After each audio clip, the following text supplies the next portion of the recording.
The most powerful weapon in World War II wasn't a bomb. It was a phone call from a prison cell, June 7, 1936. The courtroom in New York City fell silent as the judge read the sentence, 30 to 50 years, for a man who had never been convicted of murder, who had never been caught with drugs, who had built an empire so sophisticated that prosecutors couldn't touch its core operations. They got him on prostitution charges instead. Coordinating brothels, running call girl rings. It was the equivalent of catching Al Capone on tax evasion, not the crime that mattered, but the one they could prove. Charles "Lucky" Luciano, the man who had modernized organized crime in America, was being sent to Clinton Correctional Facility in Dannemora, New York, a maximum security fortress so remote they called it Little Siberia. As far as anyone knew, his reign was over. The empire would crumble, the commission would fracture. Lucky Luciano would die behind those walls, but 5 years later the United States government would come to that prison cell with a problem only one man could solve, and the man they'd locked away became the man who helped win the war. Many knew the conviction, very few understood the calculation that came after. To understand what happened in that prison cell, you need to understand who Lucky Luciano was before the bars closed around him. By 1936, he wasn't just a gangster. He was an architect of modern criminal enterprise. After the Castellammare War ended in 1931, he created the Commission, 5 families in New York, each autonomous, all bound by agreed rules. No more ethnic wars, just business, structure, and unprecedented profit. It made him untouchable in the underworld while painting a massive target in the legitimate world. Thomas Dewey, the ambitious special prosecutor who would later become governor, made destroying Luciano his signature mission. But Luciano was careful. He kept his hands clean, operated through layers of insulation. So Dewey went after the prostitution rackets instead. He gathered testimony from madams and working girls, built a case on what Luciano controlled. In June 1936, he won. The sentence was designed to be forever, but the real story was never only about the prison sentence. Clinton Correctional Facility sat in the Adirondack Mountains, isolated, brutal, designed to break men who thought they were unbreakable.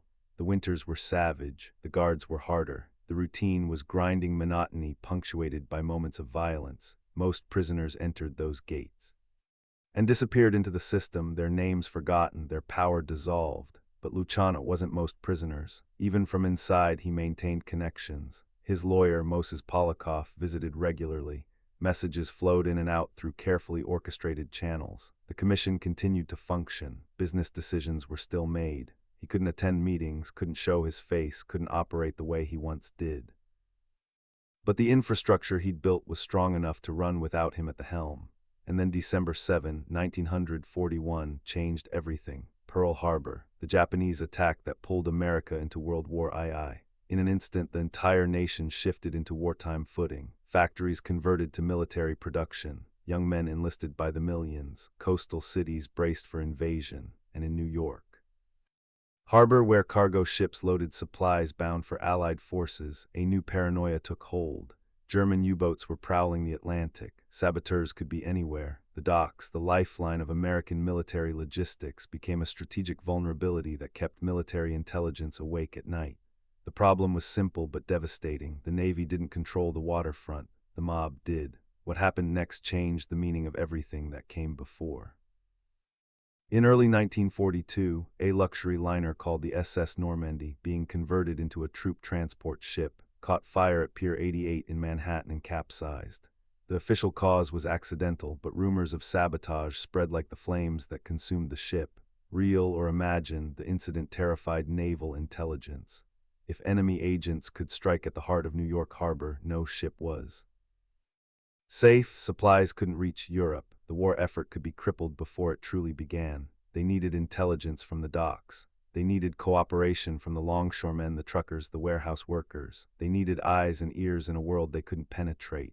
They needed the one man who controlled that world, and that man was in prison. The approach was delicate, unofficial, deniable. Naval intelligence officers reached out through intermediaries, through Luciano's lawyer, through mob associates who still had connections to the imprisoned boss. The message was carefully worded but unmistakable. We need your help. The docks are vulnerable. We can't operate there without cooperation from the people who actually run them.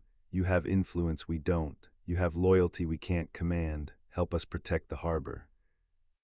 Help us win this war, and in exchange, we'll talk about your sentence. It looked like patriotism. It felt like something more complicated. Luciano faced a choice that would define the rest of his life. He could refuse, stay loyal to his code of never cooperating with the government, even indirectly, serve his decades in prison, maintain his reputation in the underworld, and let the war unfold without him.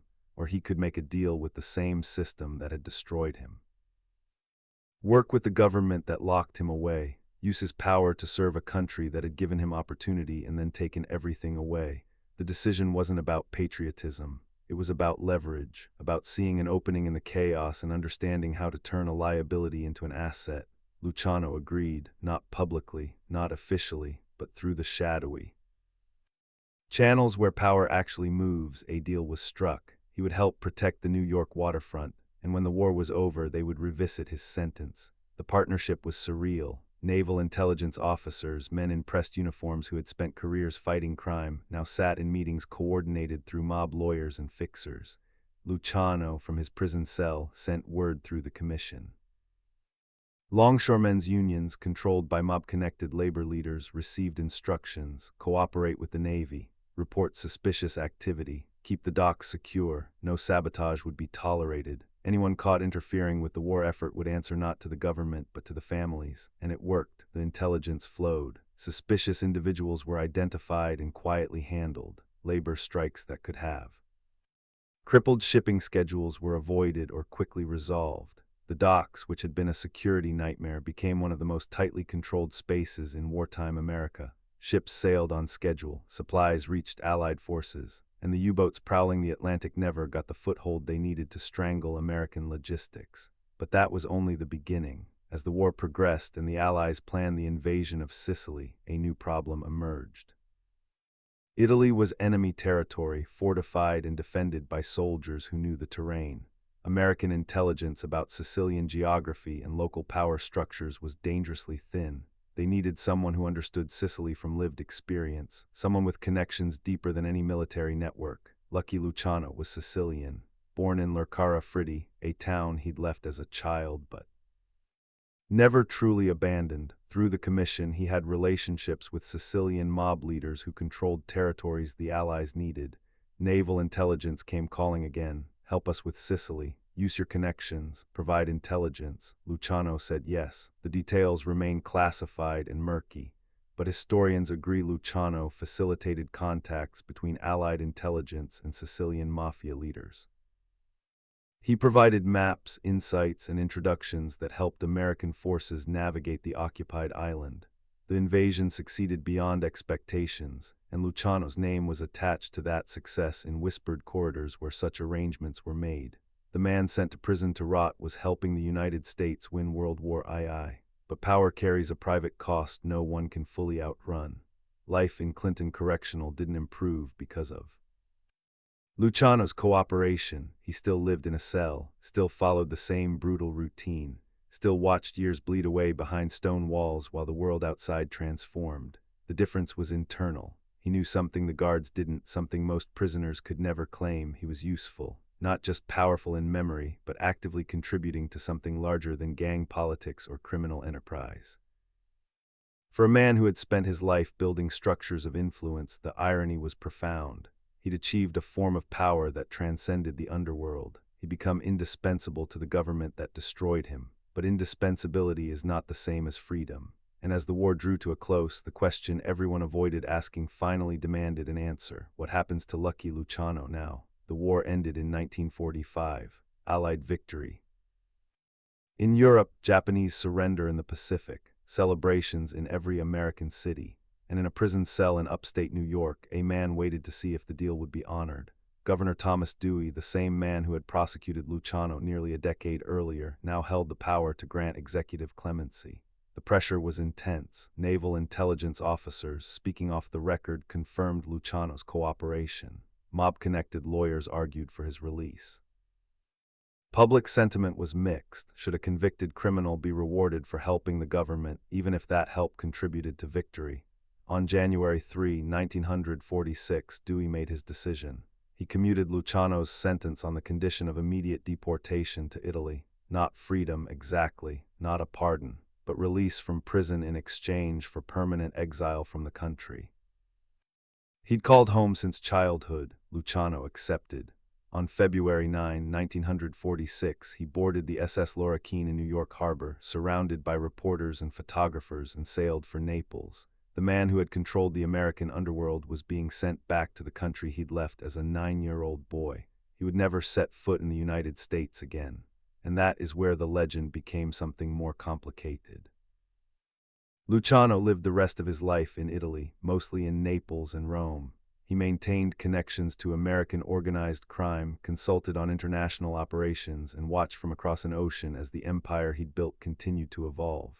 He was still feared, still respected, still consulted, but he was also isolated, cut off from the streets that made him, from the power centers he'd created, from the country that had shaped everything he became. In 1962, at Naples Airport, while meeting with a Hollywood producer who wanted to make a film about his life, Lucky Luciano collapsed from a heart attack. He was 64 years old. His body was returned to New York and buried in St. John's Cemetery in Queens. Thousands attended his funeral. The commission sent representatives. The old families paid respects.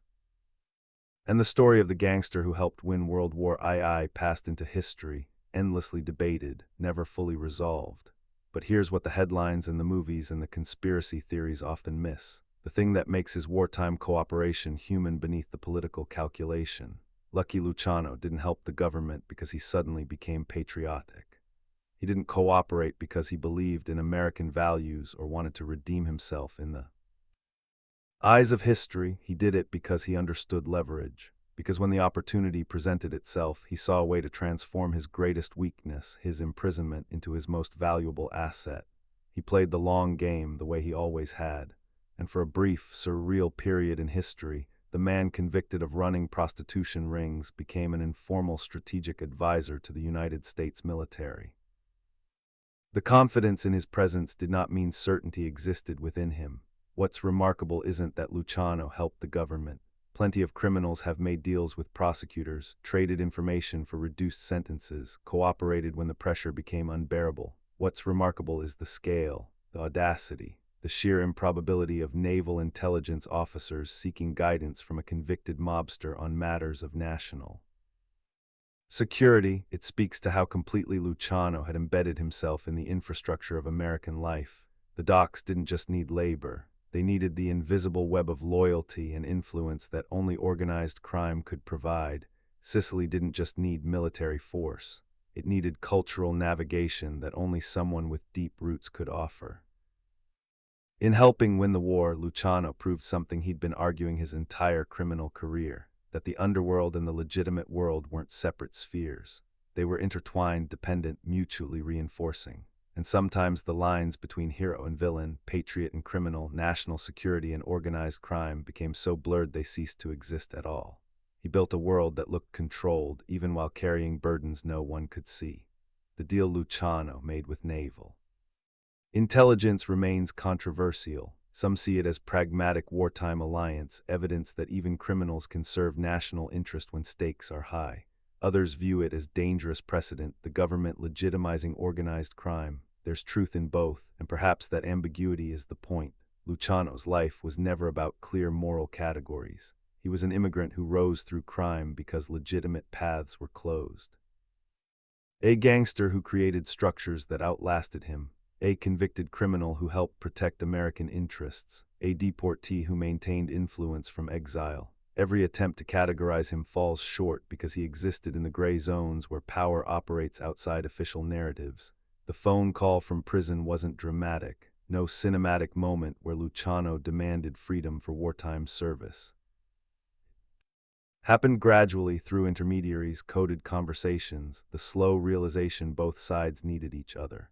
The government needed waterfront control. Luciano needed a path out. In that mutual need, history bent. That's what makes the story resonate. It's about power's fluidity, about institutions that claim absolute authority, sometimes negotiating with forces they officially oppose, about how a man stripped of freedom can still possess something the powerful need, about how war creates moral flexibility peacetime cannot sustain. Luciano understood this. Power wasn't about titles. It was about being indispensable. whether bootleg liquor during Prohibition, labor peace on docks, or intelligence about Sicily. The substance changed, the principle remained constant, and that principle carried him from a prison cell that should have been his tomb to a bargaining position that changed the trajectory of his life, and in small but measurable ways, the trajectory of World War II itself. The image was real, so was the silence afterward. When Thomas Dewey commuted Luciano's sentence and ordered his deportation, the official reason was health and good behavior. The wartime cooperation was acknowledged privately but never fully documented publicly. Too many people had too much to lose if the full story emerged. Naval Intelligence didn't want to admit they'd worked with organized crime. The mob didn't want to advertise cooperation with the government. Dewey didn't want his political career tainted by accusations of being soft on crime. So the truth lived in the margins, in classified files and off-the-record conversations, in rumors that everyone believed but no one could prove. Luciano never wrote a tell-all memoir, never gave interviews detailing exactly what he did or didn't do during the war. He took the deal, served his exile, and let the mystery do what mystery does, become legend. And in that silence, in that refusal to claim credit or demand recognition, he demonstrated one final time the principle that had guided his entire life. Sometimes the most powerful thing you can do is let others wonder. Many knew the legend. The gangster who helped win World War II, the prisoner who became a strategic asset, the man who traded underworld influence for a kind of unofficial pardon. But very few understood the hunger that built it. The immigrant kid who learned that survival meant understanding leverage. The young gangster who saw that power came from being needed, not feared. The convicted criminal who recognized that even from a cell with decades of sentence remaining, he still controlled something the government couldn't access through official channels. That hunger came from somewhere much deeper, from the knowledge that freedom is negotiable, that authority is contextual, that the rules everyone claims are absolute bend when pressure is applied in the right places. Lucky Luciano proved that in the most unlikely way imaginable. From a maximum security prison with nothing but connections and strategic value, he changed his fate and helped change the war. The real story was never only about the phone call or the deal or the wartime cooperation. It was about what happens when a system designed to eliminate you discovers it needs you to survive.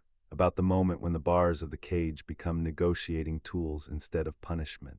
About understanding that power doesn't end when they lock the door, it just transforms into something more subtle and in its own way more dangerous. And Lucky Luciano understood that better than almost anyone in American criminal history. Which is why, nearly 80 years after that phone call from prison, we're still trying to untangle what actually happened and what it means about justice, power, and the compromises nations make when survival is on the line.